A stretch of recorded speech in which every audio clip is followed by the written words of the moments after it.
Welcome, guys. Welcome to another edition of the Rankings podcast, MMA Fighting sort of breakdown of the movers and shakers of the MMA world. Of course, you guys all know we do our own independent rankings here at MMA Fighting. So we're not talking about the UFC rankings. We're not talking about any other websites' rankings. We got our own numbers. You can find those at MMAfighting.com, put that ranking section. And we're not, like, this episode's going to be a little different. Normally when we record one of these, guys, we'll give you like, oh, well, here's a big move at welterweight. Here's a big move in light heavyweight. We've got a number of topics. But today we're really just trying to wrap a bow on a discussion that's kind of carried over from episode to episode. Of course, we're talking about the state of the top of the heavyweight division. Now, we had to wait for the first domino to fall this past October when Francis Ngannou finally returned to MMA. He was victorious. And then we knew the next domino would be Jon Jones returning to fight Stipe Miocic at UFC 309. And now that has also passed. And of course, we've had Tom Aspinall sitting this whole time with the interim title. And he also has a title defense under his belt. So I had to bring together great minds to kind of wrap up this discussion for 2024 at least. I want to say provide closure on it, but that remains to be seen. I'm actually kind of curious how everyone's going to feel about it. So joining me first is the great, I had some questionable nicknames last time, guys. I didn't get a great feedback on some of these nicknames, so I'm just going to say, hey, look, it's Damon Martin. No delicious Damon anymore? Jesus, I was waiting for that one. I mean, I don't have to call you that, but I'm just saying that doesn't mean... Anyway, Jed, go. Jed Meshew is here, guys. You'll always be delicious to me, Damon. Just Wagyu Damon. That's really what you are. Thank you, Jed. I appreciate that. That's very appreciated. Just high grade Damon. We spent like 3 minutes of the last podcast just reacting to AK's nickname. So yeah, we don't have time for that today. But again, that does not mean people cannot use these nicknames. I think they're still very viable. And of course, producing is the great EKC Light. Can you say hi to the people? Hi. Very happy beer. I can't wait for this fun, exciting, highly intelligent discussion we're about to have. Yeah, because that's exactly what it is. Because you know why it is? Because we've got facts now, guys. We've got data. When I first brought this up, I can't remember if we had everyone on the panel. I know last time we covered I think after the Ngannou went. Damon, I think you weren't here after the PFL Battle of the Giants. I don't think you were on the show. Am I mistaken? I was on the last one, but not that one. No. Yeah, I was on the one after. I was on the one after UFC 308. Yes. Okay. Right. So we haven't had like quite the group of people I wanted because again, the way we're setting this up today, guys. Oh, I should probably tell people what the rankings are. I'm sorry. It's classic rookie mistake. So first we had the pound for pound rankings earlier this week. We're not going to dive too much into that. I don't think we need to. You guys probably seen the list on our socials by now. You've seen it on MMAfighting.com. Jon Jones had been removed. He had been inactive for 18 months. That is our deadline for removal. And then by the time 309 came around, had actually been out for 20 months. So he had been off the list. He came back in on the pound for pound at number 8.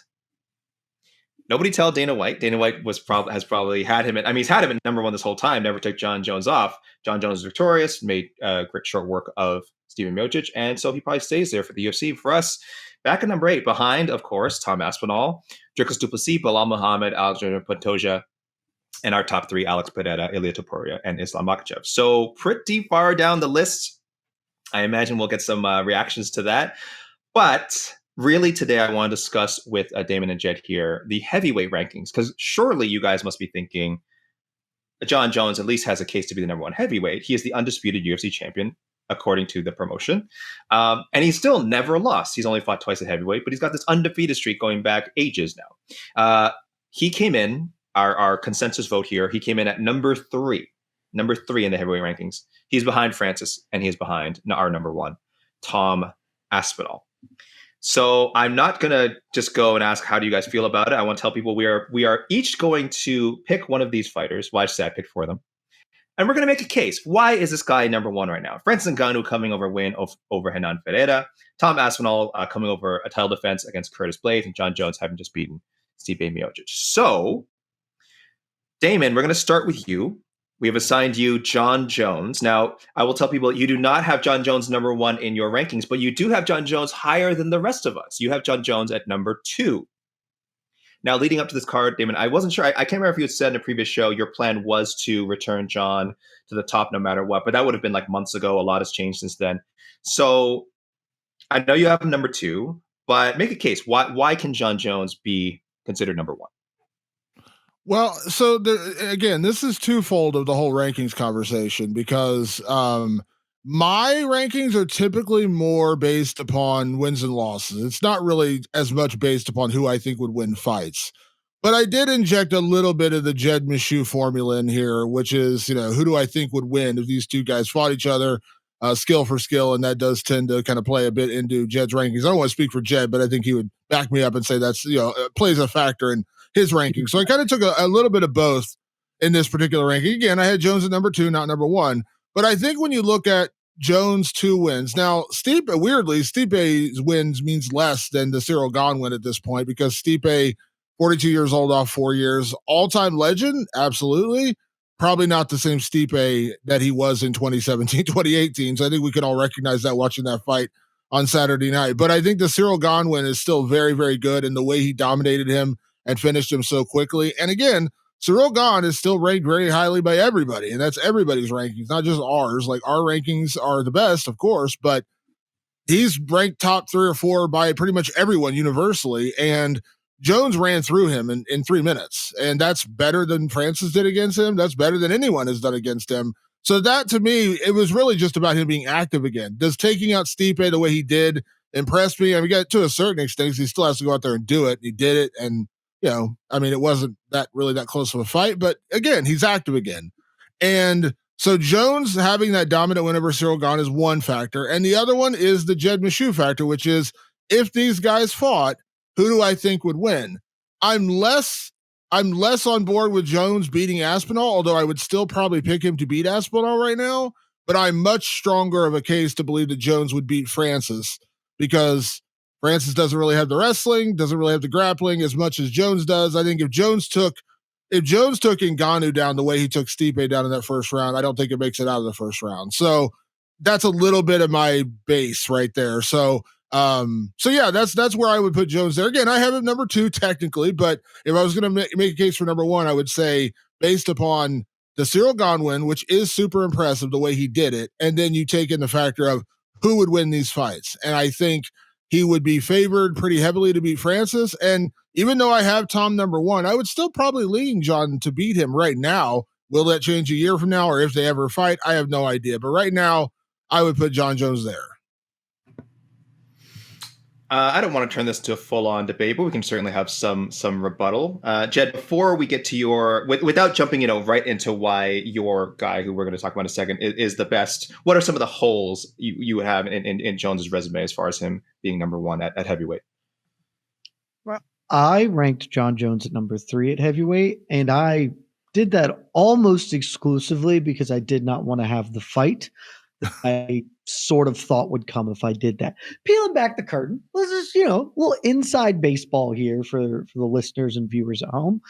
I have, on occasion, been reached out to by the powers that be, AK, to correct some rankings issues that I may have.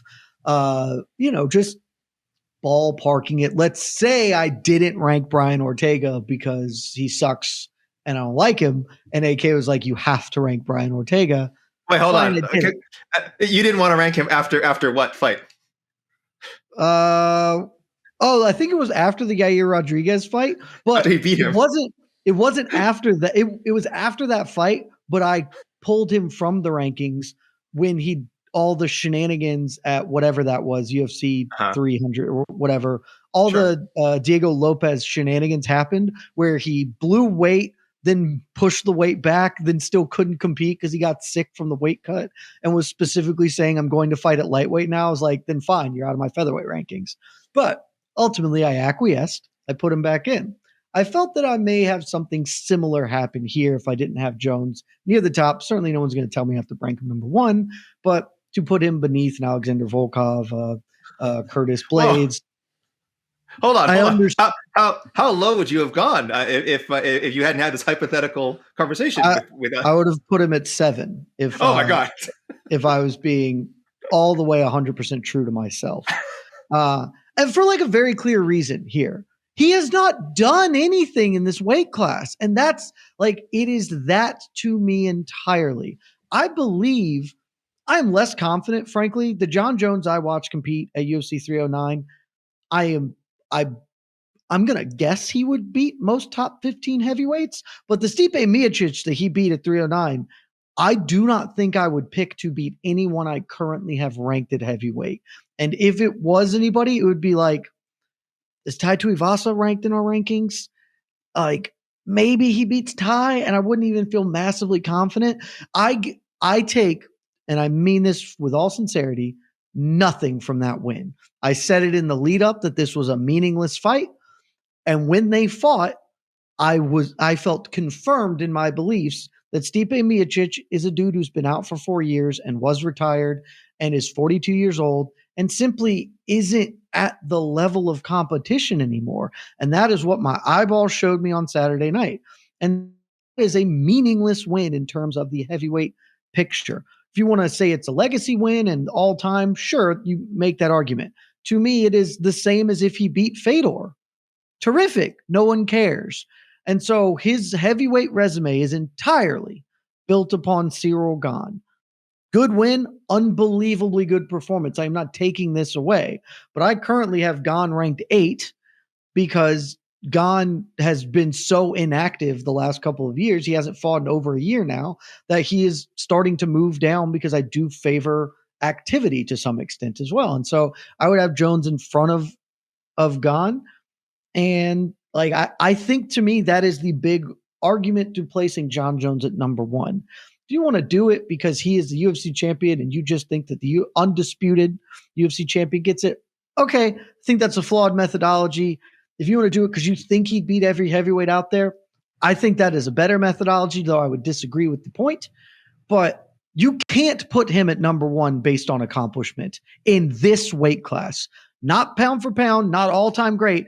At heavyweight, his level of accomplishment is substantially beneath several other people in this weight class. And he is only number 3 in mine by virtue of frankly thinking people would lose their shit at me if I didn't have him there.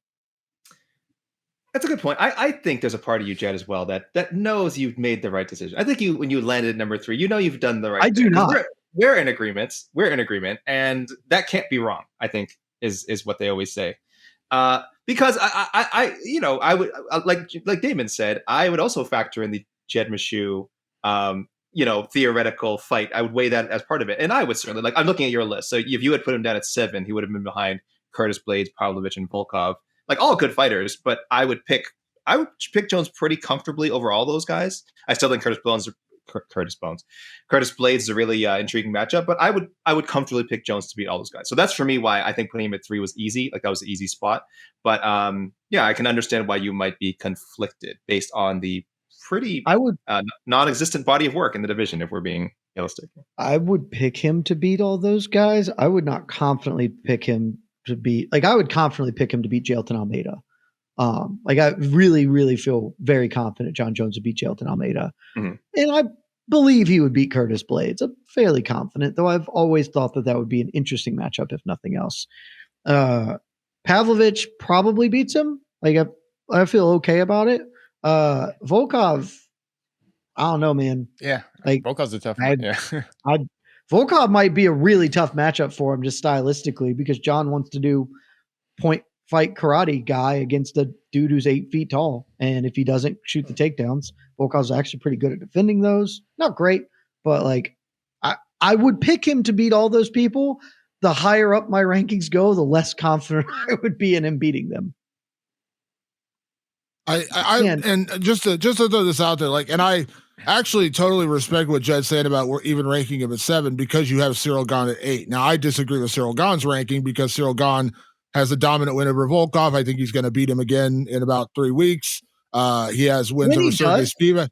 Yeah, when he does, Gane will go back up. It is strictly because he has not fought in 15 months or whatever. And I actually appreciate you said because you having gone lower because we all have I was curious where we all rank Max Holloway after knocking out Justin Gaethje. We all have Max Holloway in that top 5 at lightweight, and that's based upon basically one win. Really, I mean he's not a lightweight, and his other lightweight fight was a loss to Dustin Poirier, at least recently.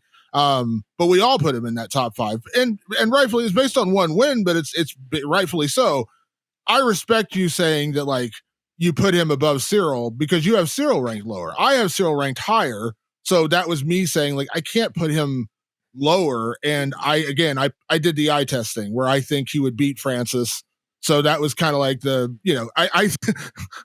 this is the point of contention. I know you said like you wouldn't pick Stipe to beat a lot of people. I still think, sorry PFL, and I'm about to get a message from Don Davis because he's probably secretly listening to us right now. I still think beating Stipe Miocic is a better win than beating Renan Ferreira right now. So objectively untrue, as Renan Ferreira is ranked, I believe, by us, and Stipe is not. Where would Stipe, if Stipe didn't retire after, where would you guys have? I'm trying to think. Damon, you go first. It'll be Jed wouldn't have. Yeah, Jed wouldn't have. He has a courtesy top no 15. wins over. It'll be a courtesy. If you're top doing 15. it is strictly a courtesy. Yeah, it'll be a courtesy number 15. Wait, Casey. Hold on, let me ask Casey real quick. Casey, Miocic or Rug then? Oh, ooh! Don't do this to me.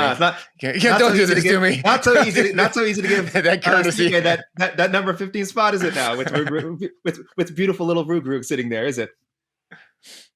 All right, I won't. Damon, go ahead. Damon, no, I just like I'm looking at my rankings right now, and like here's the problem with heavyweight. Heavyweight is a bit of a wasteland when it comes to like when you get so like I'm not even again, I know I'm the Ohio guy, I'm the Stipe guy. I love Stipe, one of the all-time greats. He did not look good on Saturday night. He looked old, he looked slow. I said this in my recap. It looked like he was walking in quicksand the entire fight. That being said, when I look at the bottom half of that top 15, I'm like, Renan Ferreira, Derek Lewis, who has not been good in a while, tied to Ivasa, which I'm like, how I don't even know how I still have him ranked. Didn't he lost like 9 in a row? I have Nimkov in there because I think again that's more based on potential than actual results. Rosenstrike, who is very hot and cold. I mean, Tybura had a decent enough win over a guy who's not really that good. Spivak, so it's like weirdly like I don't know. Like I'm not saying I would put Stipe at like number 7 or anything crazy like that, but look at the bottom of that list. It's pretty rough. I also probably not have ranked him, but just because he was inactive for so long. Like who do I think he could beat here? I actually would still like his chances against like Ty. I don't think Derek Lewis is that much. This sounds crazy. I know Miocic looks super bad at UFC 309, but I do think that was a combination of him fighting Jon Jones and him also being 42 and not having fought in 3 years, not having won a fight in 4 years. So there was some mixture of that. But I feel like if he were serious about like still competing for another couple of years, I would pick him to be like Derek Lewis. Probably, I would pick him to be Ty Tuivasa. Probably. I would pick him to be Ty. I don't think that's going a limb there. Ty. Derek Lewis just feels like a 50-50 fight. So does Phil DeFries. Like we have Rosen. I don't have Rosen. Stipe has a winner of Phil DeFries. Let's not forget about that. Stipe has a winner of Phil DeFries. I did forget that. Wow, we are going way back. We are going back. Still, hey, we're on the record. I'm just saying. If you wanted to rank him, I think you could. To me, it would, as Casey said, it is a courtesy ranking. He has no wins over active UFC fighters. He has a win over Ngannou, but we also saw the rematch. He hadn't fought in 4 years. It would entirely be a courtesy, thank you for all you've done ranking in my mind. And I know this I know this sounds like a ridiculous way to like compliment Stipe, but like the fact that Stipe actually got to a 3rd round with Jones, I know this again, I'm not saying this is right. I'm just pointing it out. If Jones had fought any of those guys in that list, none of them would have made it out of the 1st round. Like he would have taken every single one of them down and bludgeoned them. Like the fact that Stipe somehow survived that 1st round is still amazing to me because he was on the bottom with Jon Jones dropping elbows on him for like 4 minutes and he somehow got out of there. I'm like still amazed that actually happened. We should mention. I'm not 100% sure on that one, but I to me when that 1st round Stipe just looked so old, he got taken down so easily. That takedown that Jon got, that's just when you're slow, you're just slow. And the fact that when he hit the ground, he just had nothing on his back. I mean, and the fact that the biggest takeaway from Stipe to me from that fight was like, well, Stipe is really tough. And these other guys just aren't as tough. I don't know what we're basing anything on with that fight. It's just like how many shots he can get hit in the head. I don't know. I got nothing from that fight. On that heavyweight is bad. So Stipe was good. and maybe still has enough juice to beat some of the bad guys. But again, to be totally clear, like my and as I said earlier, just to be totally clear, like my ranking of Jones back to number 2 is based way more upon the Cyril Gane win than it is the Stipe win. It's more of just like he's active again. So I'm putting him back to basically where I had him before. I had him number 1 before. I'm putting him at number 2 because Aspinall has done more since then. Like as much as I value the Gane win, and it is a good win, I think beating Blades and beating, the guys that Aspinall's beaten in such dominant fashion just kind of trumps that in terms of overall wins. That's just, and we'll find out soon enough because Cyril Gane's going to wreck Alexander Volkov, and then Cyril Gane's going to fight Tommy Aspinall next year because whatever. So we'll find out next year. So real quick, I just kind of want to say, like, I kind of ranked Jones as kind of a middle ground between both what Jed and Damon said, where Jed kind of doesn't take into account his 205 dominance and Damon does, and I kind of feel, huh? Sorry, you shouldn't. At heavyweight, no. Let me say, I believe, because heavyweight's such a bad division, I believe most heavyweights are just light heavyweights who aren't dieting. And that's essentially what Jon is right now, just a light heavyweight not dieting. That's why I still think he would be the best 205er and the best, like, basically fat heavyweight. But that's why I have Ngannou and Aspinall, because those guys to me are like the true heavyweights. And that's why I'm very happy. I'm very confident Jones is a solid number 3 behind Aspinall and Francis. I want to tell people Stipe was number 8 in the UFC's official rankings heading into UFC 309. It was a very weird ranking. It was almost like he suffered. I think he suffered some sort of just rankings decay at some point. Like did he ever leave the rankings in the UFC? He never left the rankings. So if for the last 4 years you had gone to UFC.com to check their rankings, I mean, after the first year, fine. Probably 2 years later, I can't imagine looking and going like, why is Stipe still ranked? 3 years in, it just looked absurd. And then by the time we got to fight night, it was like, what are we doing? And again, it was just it looks like they split the difference. Like, okay, we can't make him top 5 anymore, but we still have to list him. And so 8, they came up with this very bizarre, like 8. I would love to see a graph. Like, I assume after he lost to Francis, he was the top rank. Number 2. I assume. Yeah. Yep. Number 1, a contender. Yeah. And so, like, each 3 months, he kind of went one spot down until he eventually ended at 8 over 4 years. But I think it happened. No, I think it happened drastically. I think like he was like top 5. I could be wrong, but I believe he was like top 5 probably until like last year. And then they realized, oh, wait a minute, like, and then the fight got postponed, and they're like, we should probably drop a little bit. Yeah, I think that honestly, I know this sounds terrible. I think that says a lot about how bad heavyweight is. Because I looked at my rankings, and I'm like, once you get through that like top 7, it gets pretty rough after that. Yeah. So like, I'm not saying it's justified, but I'm just like, I kind of get it because heavyweight's a bit of a wasteland when you get out that top 5 or 6. So and that's just what happens when you don't have an inactivity clause. I don't think they have any guidelines unless the fighter's no longer, unless they're not on the roster. Then they tell you, oh, you can't rank them anymore. That's it. Otherwise, if the fighter is alive and breathing and still on the roster, apparently you can rank them. Or if there's a contract dispute. Thank you. Thank you, Damon. Damon, we gave you the toughest job because we should say again, the cases that Jed and I are about to make are for fighters that we ranked number 1.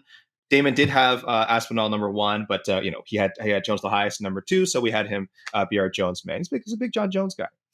But Jed, we'll go to you next. You also do not have Tom Aspinall number 1.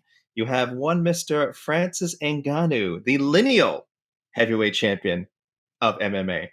So probably not hard to make a case, but Jed, I'd love to give you time to just wax poetic about Francis, PFL star, Renan Pereira conqueror, and again, maybe the true king of the heavyweight division. I don't know, Jed. What do you got to say? So it's a combination of a lot of the points Damon made with regard to Jon, honestly. For me, like, Francis was number 1, had been number 1 in our rankings, and fell out because of inactivity, because he was doing the boxing thing. And I think that's fair, totally reasonable. And I don't think you had to reinsert him at number 1 when he came back, as most did. I think there are 2 of us who currently have Francis there, but his return was really good. Like, if he had come back and looked like just trash against Renan Pereira, okay, maybe I would have said, all right, the time has passed, Tom's there. He didn't. He looked really good. He finished Pereira with ease early on. And even with sort of the totality of everything going on, the emotional sort of outburst after kind of telling you how much, like how hard this was for him and the circumstance of his life and losing his son. And I am not certain by any stretch of the imagination that this Francis Ngannou is as good as the one who was the UFC heavyweight champion and left. I think that he's probably in the same ballpark, but that's really, really speculative because there's not been a lot of MMA for him lately.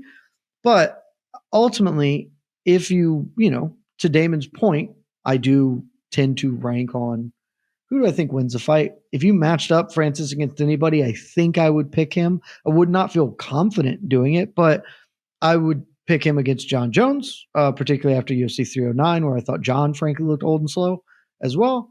And I would pick him against Tom Aspinall, if only because Tom has showed us so little in his career.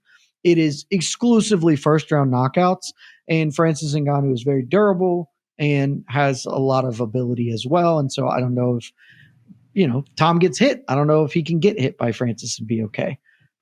Wouldn't be shocked if I was wrong on both counts and if Francis should be the third heavyweight. But ultimately, he did not lose that spot in the cage. He will lose it eventually and probably sooner rather than later. If Jon and Tom fight, the winner of that will be the number one heavyweight in the world. I suspect that won't happen. And so ultimately, I think what will happen is Tom will just surpass Francis with one or two more performances because Francis does not have other options against ranked dudes. But at the time, I think I had Fajeda like 11 or something. So it is a ranked win. I still have Fajeda ranked. I think he is not amazing, but in a bad heavyweight division, he is a capable opponent. And so I am giving him the respect of what he has accomplished in his career and having been the number one guy and only losing it to inactivity and then returning with a good performance. Like I said, if he returned with a dud, a stinker, if he has to get a wrestle heavy performance to get the win, okay, we'd probably go Tom Aspinall, but he's done enough. And I don't feel like it's necessary to put Tom at one yet. Tom's day will come and probably very soon. And like I said, if Francis or if Tom and Jon do end up fighting, that'll be no doubt about it. Very easy. The winner of that is the best heavyweight in the world. And we should say you had Aspinall at number one previously before Francis came back, so it's not like you haven't had Tom at number one before. Yeah, I had Tom at one, and that I was comfortable with that. Tom took one over when Francis left our rankings, and so this is, like Damon said, he did with Jon. This is basically Francis just taking back his spot because I do not think his performance warranted him losing that spot. But I also, so we're clear, I don't have any issues with people not putting. I get the arguments against it. I am just choosing not to adhere to them at this point in time, in part because I still would pick Francis over anybody, at least right now. That might change in a couple of months, but right now I would still pick him in the fight. Damon, you had Ngannou the lowest out of the three of us. You had Francis at number 3. So give us some of those arguments against him that Jed kind of brought up. What do you think? Why can't Francis be number one? This is like the least argumentative podcast ever because I don't really disagree with what Jed's saying because I had the same argument for Jon about why I put him back at number 2. I mean, Francis really, it just comes down to inactivity and yes, I did have Reina Ferreira ranked, but I still think I have him ranked at like 15, but I don't know how good of a win that is because like when I started examining Reina Ferreira before that fight, I kind of forgotten that he had gotten just drubbed by like 3 or 4 guys in a row before coming back and winning like 3 fights to get the Francis Ngannou fight and knocking out a light heavyweight and Ryan Bader to get there. I don't value that win all that much. And I understand, like I said, you just said, I don't really value Jon's win over Stipe that much, but again, I'm playing the comparison game. When Francis fought Cyril Gane, which is his last true quality win, he went 5 rounds, and I know Dana says crazy stuff, but he's not totally wrong in saying that if Cyril doesn't go for that armbar, he might win that fight. He might, because Francis was fighting on one leg and a torn ACL to that fight. It was close. It was, it was 48-47, I think, if I remember correctly. Wasn't the greatest fight in the world. Jon Jones blew through him in 3 minutes. And again, I know styles make fights, but you have to when you're getting into like the nitty gritty, you're just comparing bits and pieces of a fight. Like, how did it play out? And Francis needed 5 rounds and barely got through Cyril.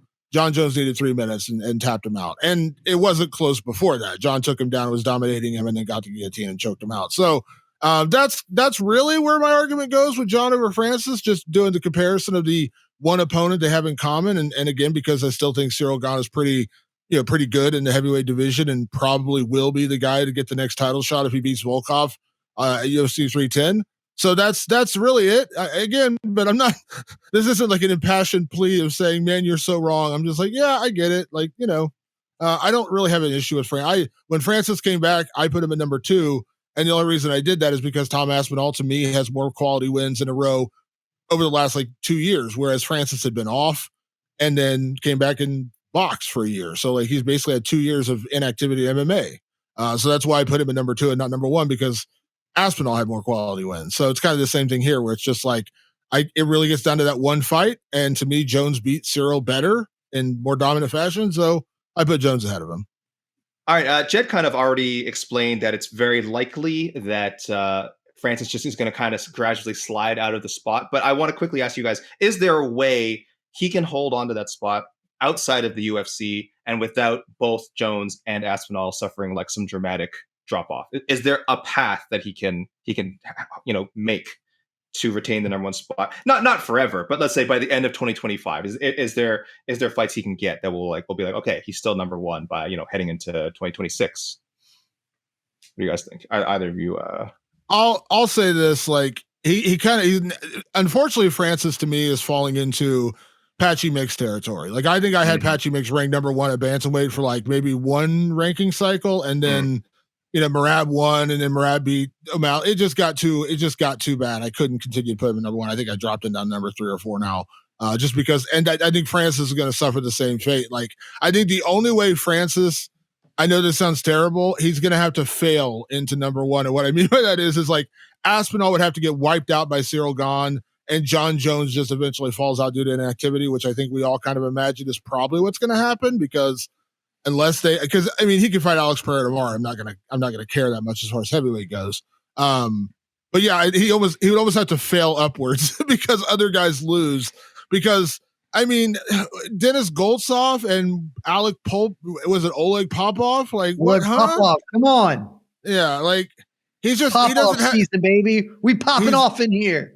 He's running into Patchy Mix territory, where it's Patchy had a great run where he's beating Sergio Pettis and he beat Magomedov. He had good wins, but now he's down to where he's fighting guys that aren't even remotely close to being top 15 bantamweights. And it's just I can't count that as highly as Merab Dvalishvili taking out Sean O'Malley, or even Piotr Jan taking out Devison Figueiredo, if that happens this weekend. Those are just demonstrably better wins. So Francis, to me, has to kind of fail upwards. I know that sounds terrible, but that's, to me, he can keep beating up the cans, and only if Aspinall and Jones lose or inactivity will they fall out of there. I know that sounds terrible, but that's the way I look at it. No, Damon's right. There is not a world where Francis Ngannou reclaims the number 1 heavyweight spot in our rankings outside of Tom Aspinall losing. That's the only way it will happen at this point in time. And that's fine. And that, I think we all knew that. We knew when he signed with PFL that it was a matter of time before he left the top spot, whatever the circumstances would be. I think if he had, and y'all will have to know, because obviously I ranked him number 1, but y'all didn't. And I am curious if the timelines had worked out where Francis was never forced out of our rankings per inactivity, if y'all would still have Aspinall in front of him, or if this was just a clean cut and now that he's back, he's where he's at. I don't know. But I think ultimately we all knew that this was the outcome for Francis when he left the UFC. Jed, a picture of 2025 where each guy only fights once. Tom Aspinall fights Cyril Gane, wins once, beats Cyril Gane. Jon Jones beats Alex Pereira in a heavyweight bout, and Francis beats Rug at the first ever PFL Africa. Who is your number 1 heavyweight at the end of the year? In a vacuum, that sounds like Tom Aspinall. However, I think at this point it will come down to performance, just how impressive they look in there, because the margins between them are so small that I want to give Francis his flowers. I want to give him his credit and respect what he has accomplished. and not punish him for saying, I'm not going to, fight under the draconian strictures of the UFC, which by definition, he gets punished for that. By no longer competing in the UFC, the rankings he will just suffer in that regard. And I would like to not to mitigate that punishment as much as possible, just because I think that his decision to leave was not because he was afraid, but because he obviously understood his worth and that worth was being provided elsewhere. So ultimately, Aspinall, like just in a vacuum, it's Aspinall. Because just one more win probably gets it done for him. But if it's a sketchy win and it's rough, maybe he barely beats Cyril Gane or Volkov or whatever, or wins a specious decision, and then Francis just kills Oleg Popov. Yeah, all right. Francis gets Rug in this scenario. I'm sorry. Well, if he kills Rug, then I don't know, because I'm still torn up from what Rug did to my boy. Look at how he massacred Dominated him, Jed. Takedowns in one of the worst fights you'll ever see. But yeah, so like I think it will just be performance based, but it is a matter of time. If Tom Aspinall continues to win, he will take the number 1 spot in my rankings. Yeah, I had the easiest job here, so again, we don't need to deliberate on this too much, but I will defend Tom Aspinall being number 1. Not hard. He's our consensus. 4 out of our 6 panelists have him number 1. He's got the resume of all the 3 guys we're talking about over the last few years. Of course, he has the best UFC resume. I might be overlapping with France here. I can't remember if they were when they were in the company together, but overall 8-1 in the UFC, and we're not talking about some bulky 8-1 record. Like, he has beaten several ranked names. I should probably go over them. Curtis Blades, his only loss, and it was a freak loss, right? A freak knee injury in the first 15 seconds of that fight. Redeems himself in pretty definitive fashion, 60-second knockout of Curtis this past July. Sergey Pavlovich, Martin Tabora, also a guy who's been in the top 10, top 15 forever. Alexander Volkov, top 10 guy. Sergey Spivak in the top 10 right now. Jed, your heavyweight goat, Andrei Arlovsky. It's been a hell of a run for Tom Aspinall. And so, again, it's really easy to make a case from tune into any show from MMA Fighting over the past really year, BTL, the rankings show, on to the next one, and we're talking about Aspinall as number 1. We're talking about how badly we want to see him fight Jon Jones. Projection-wise, he just looks like a guy who has a chance to beat anyone in his division. I still see people questioning his ground game, which is fair. He is often touted as a very strong grappler, but a lot of fighters are touted as having certain skills before they actually get to show them the cage. Sometimes they do, sometimes they don't. I am a believer, so for me to rank Tom number 1, really, there was no problem at all. He crosses off pretty much every check mark. Again, accomplishments, how do his performances look / eye test, and then would he theoretically beat other people on the list in a fight? Jon Jones, for me, definitely one of the bigger question marks. We were talking a little bit before the show, and I will say, as much as we kind of dog Jones, his persona, how he's handled this Tom Aspinall situation, how he handles life in general, his choice of opponents, what you make of the Miocic fight, he is still, I think, very clearly, when it just comes on a skill for skill basis, one of the best in the business right now, maybe the best ever. And if you put him in there with Tom Aspinall, and I have to bet on the guy to save my life, I'm probably picking Jon Jones. I've also seen bets that are out there from some websites where I believe Jon Jones is the underdog. And I'm not a betting man, but in that situation, give me Jon Jones at dog money against anyone. I'm taking Jon Jones all day. So I had to discount that a little bit when I'm making my Aspinall pick. And the fact that Tom Aspinall has even made me like consider that this guy could realistically beat Jon Jones. Like, if Stipe had beaten Jon Jones, we all would have been shocked. I think if Seattle had beaten Jon Jones, you wouldn't have been shocked at the time, but you certainly would have been like, well, I didn't expect that. I think we all picked Jon, right? If Tom beat Jon Jones, there's like nobody, I think, who would be surprised with that result at this point. And that to me says a lot about why for me, he's the true number 1 heavyweight right now. But go ahead, Jed. Oh, I just wanted to, because you mentioned it, on the overlapping run for Ngannou and Aspinall, almost not overlapping run. So Ngannou fought Jairzinho Rozenstruik in May of 2022. 2 months later is when Aspinall made his debut against Jake Collier. Ngannou has fought twice in the UFC while Aspinall fought there. And if you take the January 2022 defense against Cyril Gane, after that, Aspinall has fought 5 times. 5 times since the last time that Francis Ngannou fought. Basically, the entirety of his run as like a legitimate guy up the ranks. Just prior to that, he beat Sergey Spivak, who was ranked at the time. But then it is the Alexander Volkov win. That was the win that really put him on the map. The Curtis Blades injury, which was supposed to be like, here's the catapult to title contention. And then the 3-run of Tybura Pavlovich Blades rematch. So they truly almost didn't overlap, and they didn't overlap in any meaningful way, realistically. Aspinall was barely a consideration as a future contender by the time Francis was already done in the company.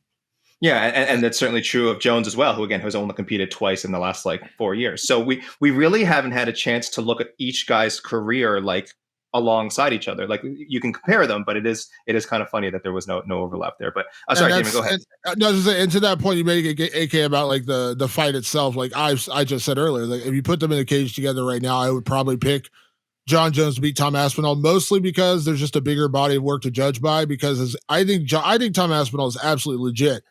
But the one concern that gets raised with him is he's just first and second round finishes. He's only been in the second round once, and that was Arlovsky. Everything else has been first round. And the ground game thing, I don't really jive with that because, I mean, he tapped out Alexander Volkov with a straight armbar. Straight armbar his ass. Yeah. Which is the weirdest submission. Like, that is one of the hardest submissions to get from side control. Like, it's that a is big man submission.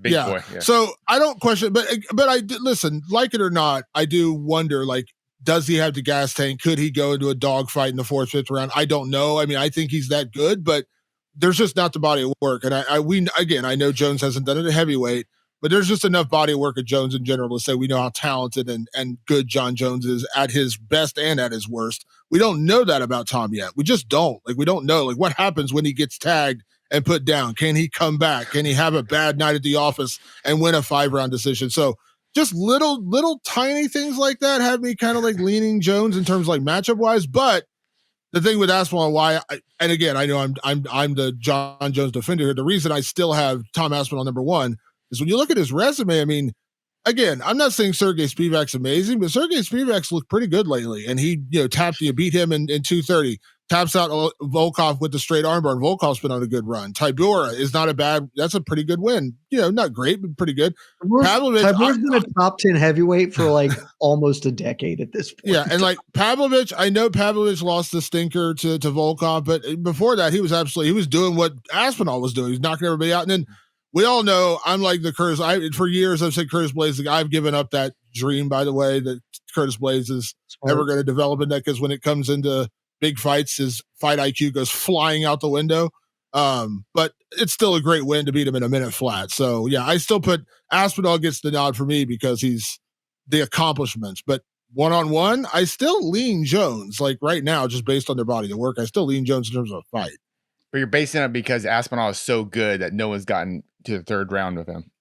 Yeah, like and the guys he's beating are good. The guys he's beating are good guys. Like I can't, like, as good as I think the Jones win over Cyril Gane is, it's just like the multiplier, like Blades and Tybura and Pavlovich and all those wins, like that to me trumps it a little bit. But again, one-on-one, if you're asking me to pick right now, I'd probably still pick Jon Jones just because I think I know more about what he's capable of than I do Aspinall, as good as Aspinall has been.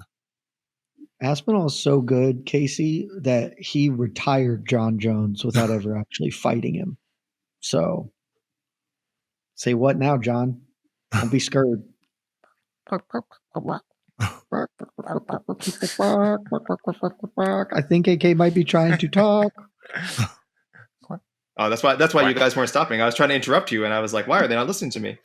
Yeah, sorry, I was muted. Well, there are many reasons for that, but we were having fun clucking like a chicken at Jonathan White Jones. Casey, I wanted to go to you last to make the last case. Rug, why is he your number 1 heavyweight? Go ahead. Let's tell the people how. So we rank him right. So one being the worst heavyweight and 15 being the best. Yeah. So Rug. Excuse me, Rug was electric in the Malikan fight. He hurt him. He's got a hell of a chin. You got to give Rug that. He's Malakin tough. teed off on his ass for a long time, and Rug was just like, "All right, bet." I think Malakin won that fight, but that's neither here nor there. agree. And B, the set. I don't know if you guys saw this because I think it was a settled knock on Malakin because Malakin had been calling out Ngannou. Did you guys see the photo Ngannou posted with him and Rug together in Africa because he's obviously from Senegal and Ngannou's from Cameroon. They were both in Africa, and he took a photo with Rug and said, "Celebrating my fellow champion." So I think that was a little dig on Malakin because Malakin had been calling him out. But yeah, so I don't think we'll ever see Rug and Ngannou there. They are friends. So I don't think we'll ever see Rug and Ngannou. You got to do it for Africa, PFL Africa for sure. That should be all of their focus.